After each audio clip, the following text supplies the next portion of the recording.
Hello, everybody. Happy Sunday to you. It's Dave Neal, stand-up comic and host of the Rush Hour podcast. We have a very exclusive video to get to right now. Response from Justin Baldoni's lawyer claiming that the allegations against his client are revolting and false. I'm going to discuss what led to this point. If you've been following along on the Justin Baldoni $400 million in part defamation lawsuit against Blake Lively and others, there's more to the case. You're going to know that this is just as much a PR battle as it is a legal one. If you haven't been a part of my channel, hello everybody. We cover pop culture, entertainment, Bachelor Nation news, and we'll be covering 100% of this trial as it goes down in the year or years to come. All right, so how did we get to this place? Let's dive right into it. Justin Baldoni kind of was on the defensive after, of course, Blake in cahoots with the New York Times published this story. We can bury anyone inside a Hollywood smear machine. Now, too much to get into right now, but last night we finished reading the 5-hour-long lawsuit from from Justin Baldoni for the $400 million. In that, it shows that a lot of the information from Blake's lawsuit to him was cherry-picked, and they are willing to provide more of parallel and more of supporting information so that people can get the full picture. Normally, the person who has more to share, and wants to share the full truth, nothing but the truth, so help them God, is the person with the truth on their side. We'll have to see how that plays out here, but I think most people online that are following this case, again, let me know in the comment section, have sided with Justin at this point. After going back towards Blake, they go, oh, well, a lot of what she shared just wasn't true. Again, she's going to have her chance to defend herself in court. So I'm going to share with you this article, which came out last night, Saturday night, which includes an exclusive an exclusive quote by Brian Friedman, Justin Baldoni's attorney. So we'll get to that in a second. So Blake fires the shot here with the New York Times article, with the harassment case and all of that. Justin responds with a $400 million lawsuit. Blake responds saying, well, this lawsuit you're filing shows you're an abuser. She invokes Darvo and says, you're just doing this to get back at me because I filed the HR complaint. And Justin's argument mainly is that everything you filed was just so that you could seize control of the film. Why you wanted control? Maybe because you wanted control of the sequel. Maybe because you were anxious because you didn't like the direction of the film, or you're a control freak. Who really knows? But that's what they are arguing. Okay. That takes us up to where we are right now. Justin Baldoni's lawyer decries revolting false allegations from Blake as lawsuits fly.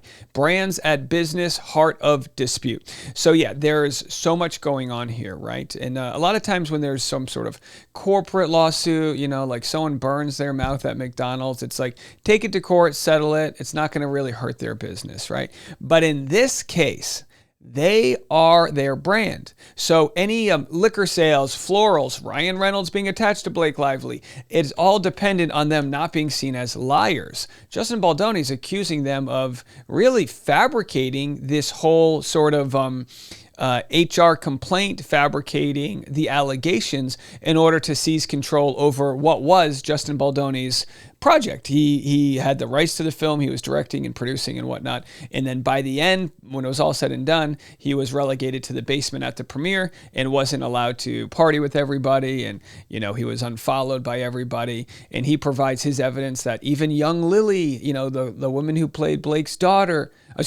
younger version of herself, even she liked Justin, but they all turned on him. Why? Did Blake and Ryan promise these sort of up-and-coming actors that we'd have more opportunities and don't cross us? Or did Blake seed some information that maybe Justin's this big creep and he really wasn't? Or maybe Justin is everything she claims him to be. And then they just say, hey, he's a super freak. We don't have that evidence yet, but, this is all that's at play right here. All right, here's what Brian Friedman had to say. Of course, power attorney. He was a little late on his response with the latest filing because, sadly, I believe his house burned down in the Palisades. Okay, I'm just going to read this right here. With yet another week of more lawsuits in the ever-increasing obloquy fray, I definitely didn't pronounce that right. Between It Ends With Us stars Blake Lively and Justin Baldoni, the court of public opinion has proved as much of a field of operations as the state and federal dockets. A front that Brian Friedman is willing to concede to no rival. After my clients by the way, what an obnoxious opening paragraph. After my clients filed a comprehensive lawsuit packed with almost 200 pages of undeniable facts and documentary evidence which crushed their false allegations of a smear campaign by providing doctored communications to the New York Times, Blake and her legal team have just one heinous pivot left, and that is to double down on the revolting false allegations against Mr. Baldoni, the hard-hitting and media-savvy attorney told Deadline. And by the way, that is not hyperbole. Brian Friedman is hard-hitting and media-savvy. He is the guy you want in these situations. He's willing to go to bat for you publicly, and he's got a pretty great track record. The Liner, Friedman, Tattleman, and Cooley LLP co-founded was responding Saturday, last night, to the January 16th response from Lively's Mannett, Phillips & Phillips attorneys and Wilkie Farr and Gallagher lawyers to Baldoni's long-expected lawsuit of last week against his co-star, hubby, Ryan Reynolds, the publicist Leslie Sloan and her Vision PR shingle. Match point of sorts to Lively's New Year's Eve legal action against Baldoni, his Wayfarer Studios CEO Jamie Heath, financier Steve Sarowitz, and PR chiefs Melissa Nathan and Jennifer Abel for harassment on It Ends With Us in a post-production smear campaign. The $400 million seeking move by the Jane the Virgin vet goes after Lively, Reynolds, and Sloan for defamation and extortion.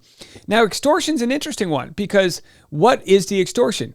Blake Lively's not trying to get money out of Justin Baldoni, but extorting him for rights to edit the film. Clearly, I think they provided evidence that that was the case. A quick few hours after the Friedman-led Baldoni crew of layers put their filing in the docket, Lively's team exclusively and brusquely told Deadline, this latest lawsuit from Justin Baldoni, Wayfarer Studios, and its associates is another chapter in the abuser playbook. So, that's Blake Lively's team saying Justin is an abuser and this is what abusers do. Now, this is what abusers do. They'll take whatever complaint you have, they'll turn it around on you. Absolutely. The question remains, is Justin guilty of the abuse they claim? They added, in short, while the victim focuses on the abuse, the abuser focuses on the victim. The strategy of attacking the woman is desperate. It does not refute the evidence in Miss Lively's complaint, and it will fail. And again, this is why we have the court system, because he will have a chance to respond to the evidence that they have. You know, things like she claims he was harassing her on set when he said she looked hot. And he claims, I was talking about the temperature in the room. You were wearing a puffy jacket in a hot bar. So these are the types of things that will play out. And by the way, we're going to see this evidence before it goes to trial. More on that in a second. Stick around. Those were fighting words that often pugilistic Friedman couldn't let stand without reply. By the way, normally I know every word I read. I've read like 7 words that I have no idea what they mean. I'm sure some of you guys in the comment section will call me an idiot, but boy, do I need to go back to English class? All right. He also said to me today, the mere fact that Miss Lively feels that she can publicly destroy Mr. Baldoni's reputation in an attempt to devastate his future career and then deny him or his team their own ability to defend themselves against her is preposterous. Mr. Baldoni never once publicly attempted to call Miss Lively out for her own many wrongdoings during filming. He kindly addressed all her concerns during filming in the correct manner, despite the fact that he wholly disagreed. He himself was committed to do things differently and to keep the peace, as she specifically admitted to in her own lawsuit.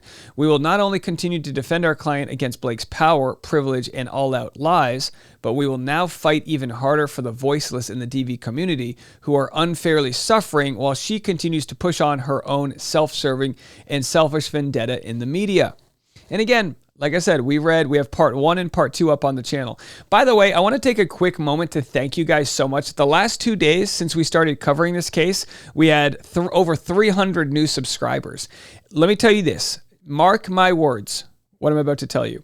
If we get up to 100,000 subscribers, I will fly to New York for the duration of the trial and cover it live outside the courthouse. I will do that for you guys if you show me that there is an interest in this case like I believe there will be.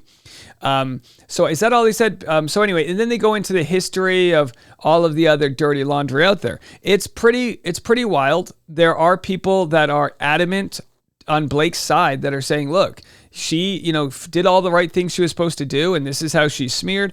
But in this case, Blake is in the position of power. Obviously, WME dropped him, not her.